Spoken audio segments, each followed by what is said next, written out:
오늘의 하이라이트 뉴스를 전해드립니다. 12월 20일 금요일 오늘의 뉴스 주선호입니다. 윤석열 대통령이 12.3 내란 사태 당시 국회의원 등에 대한 체포 지시를 한 적이 없다는 주장을 내놨습니다. 계엄을 준비하고 실행한 핵심 인물들의 증언에 정면 반박하고 나선 겁니다.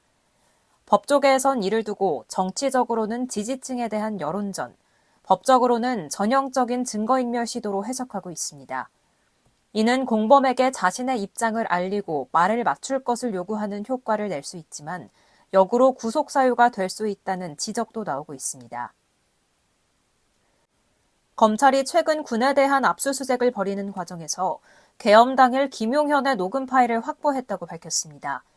검찰은 이 파일의 비상계엄 선포 뒤 김용현이 합동참모본부를 방문했을 당시 회의실에서 언급한 내용들이 담겨 있다고 전했습니다.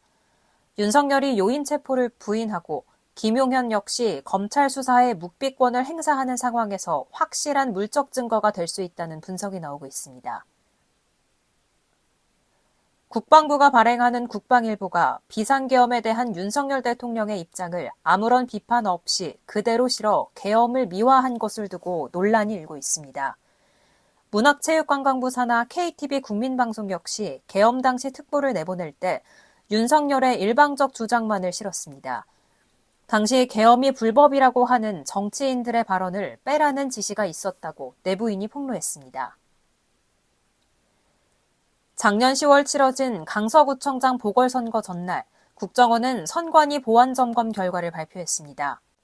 당초 일정에서 갑자기 앞당겨진 건데 윤석열 대통령이 당시 국정위원장이었는데 김규현에게 직접 전화해 발표하라고 지시한 정황이 있었던 것으로 드러났습니다.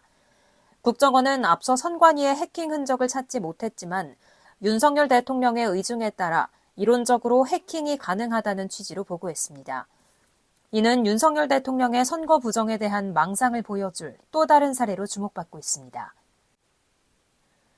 윤석열 대통령의 탄핵 심판 변론 절차를 준비 중인 헌법재판소가 윤 대통령 측이 4번째로 서류 받기를 거부 중이라고 밝혔습니다. 앞서 헌재는 지난 16일부터 탄핵 심판 접수 통지서와 탄핵 소추 의결서 등 관련 서류들을 용산 대통령실과 한남동 관저로 보내고 있습니다. 하지만 윤 대통령 측은 닷새째 이를 수령하지 않고 있습니다.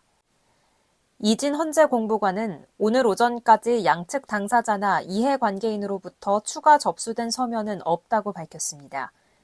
헌재는 오는 23일 정기브리핑에서 윤 대통령의 서류 송달 여부와 변론 준비 절차 등에 대한 공식 입장을 밝힐 예정입니다. 뉴스를 마칩니다. 고맙습니다.